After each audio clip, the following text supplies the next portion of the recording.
Hi, this is Trepacer, and welcome to the Horoscope 101 channel. I took last week off because I had to work, so I couldn't do a horror review. So I'm back here, and I'm also on Trepacer's uh, horror reviews, which is I think episode 5 or 6. I can't remember at the moment right now. But I'm reviewing the movie I'm reviewing is called The House on Sorority Row. This came out in 1983, and first, I have to say a special thank you to Aaron Penn because I saw him. He did a review of this movie. Him and his son and his daughter, off camera, did a review of this movie, and I remember seeing this in Barnes and Noble, and so I bought it. Technically, it'd be yesterday since it's Saturday now. I bought it Friday at a 2-for-1 sale. Buy two. No, not 3-for-1. No, 2-for-1. Buy two movies to get one. The third one free, even though I guess the lower price they charge you for it. But anyway, The House on Sorority Row came out in 1983. There's the cover there. Okay, this is like 92 minutes, and it's has a fairly, I guess not at the time, but I guess a fairly famous cast now. I guess it's basically about this sorority and.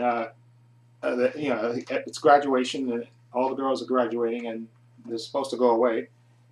But a group of girls, I think it's about 7 of them. I think they decide to stick around and have a party, of course. And there's a house mother there, who's very strict. Actually, the movie begins with a kind of a flashback to someone having, giving birth, and it's being a difficult birth. Okay, and Miss Slater is the house mother in this, okay, and she's having, and she's running the house, and all the girls normally would leave the house, once everybody graduated, is supposed to leave and go off, okay, and Miss Slater, the house mother, is used to having the house to herself whenever the breaks come, school breaks, when the girls, they usually go home. And they'll stick around and they lock up the house, okay? And she, for some reason, you see her earlier visiting a doctor, and she wants to make sure that he can make some kind of arrangement happen, okay? And you can tell she's, it's kind of a weird relationship between her and the doctor. But in any event, she goes back to the house where she discovers that the girls are still there.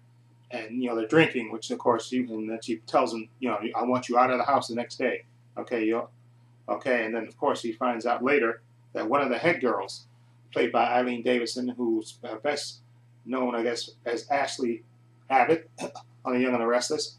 Eileen Davison, she's the most famous girl in here. You have her, and you have Kate McNeil, who plays Catherine, and then you have another girl, Holly Jane Kozak, who plays Diane. She was on Santa Barbara. Okay, it's Mary, who got killed with a C, got hit by the letter C. But anyway, them and a bunch of other girls, they're at the house, and like I said, they're supposed to have a party. But Vicky, played by Eileen Davidson, she gets caught, with a boy in her room having sex, and Mrs. Slater, who has this particular cane with her, she kind of busts them, and she basically destroys her waterbed. And of course, Vicky wants revenge. Okay, so she and the other girls decided to play a prank, even though Catherine, who I guess would be kind of the main star in this movie, played by Kate McNeil, you can tell she's not really into it, and she doesn't really want to play the prank. But she goes along with everybody else, and they decide to have a prank where they basically they're gonna frighten. They're supposed to try to frighten Mrs. Slater, and of course things go horribly wrong. Okay, and they basically wind up, and I guess this is not a spoiler because, well, I guess it is a minute, but things go wrong. Let's say things go wrong, and basically they have to, they basically wind up killing her, or thinking they killed her, and they, decide to weigh her body down in a pool that nobody uses to weigh her body down, and they say, okay, we'll move the body later, and they decide to go ahead and party, and then of course usually with these movies. What happens after that is, of course, then these, during the midst of the party, the bodies start dropping. Okay, and like I said, I had a fun time with this movie. Like I said, I had some decent kills in there, you know, like I said, and the girls are starting to get picked off, you know, one at a time, and I don't want to spoil exactly what happens, you know, and who the killer is in this movie, but it was fairly decent. Yeah, like I said, most of the actors in there are pretty decent. Like I said, Eileen Davison is a good actress, of course, and Holly Jane Kozak and a few of the other girls. You know, of course, they got the cheesy '80s music in there with a band, and this killings are going on where people are in the house partying and stuff. So that's that's another weird aspect to it. But for the most part, it was an entertaining movie. Like I said, you had like I said, I think the thing that saved it for me is, like I said, you had decent actresses in this movie, even though the script probably could have been better, but you have decent actresses in this, which kind of covers the flaws in this. And of course, there's this is, I think this is an R-rated movie, obviously, because you have some nudity in here, okay, a little nudity, that's in the movie. But I know they remade this movie. I have the remake, which I haven't watched actually. But this has some decent kills in it and stuff, and you can tell. And I remember Aaron Penn's review saying that obviously the director of this got influenced by Black Christmas, and you can tell, I guess, in certain scenes how he got inspired by Black Christmas. I haven't watched the special features yet, which I want to watch. Like, they have this is a 2-disc edition, and they have a bunch of well, this is disc 2 in there. I got disc 1 in the player.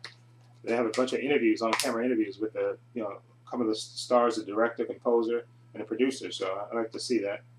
Like I said, the thing that saves it, like I said, you have decent actresses in this movie. Even Mrs. Slater, the actress who plays Mrs. Slater, is good. And like I said, Kate McNeil and Eileen Davison, Harley Jane Kozak, and a few of the others are decent actresses. And like I said, and you have some decent kills in there. And then the ending is, you can tell the ending is, I remember I watched the special features in this, and the director explains, I guess, because they shot another ending, and the director explains why they had to change the ending, okay, without spoiling it, okay. So, but anyway, I'd give House on Sorority Row. Like I said, it has some decent kills and some decent suspense in it, and finding out who the killer was exactly. I'm gonna give House on Sorority Row. I'll give it a 7. Okay, I'll give it a 7. Okay, a 7 out of 10, because it's a decent one. Like I said, mostly because of the actresses. Okay, I thought are really good in this. They make up for the shortfall in any script and stuff, because they're they're decent. They kind of carry the day, because they have good professional actresses in this. Okay, like I said, and some decent kills. They got some good killings going on in there. Not spectacular, but some decent kills. Okay, so again, a 7 out of 10 for House on Sorority Row. Like I said, I haven't seen the remake, but I'm probably going to watch that. Maybe even next week. Maybe I'll do that and just to compare instead. Okay, so anyway, let me know what you think of House on Sorority Row. Have you seen it? What do you think? Feel free to leave comments down below. This is Trepacer for the Horoscope 101 channel, and for Trepacer's Saturday Horror Reviews, saying so long and take care.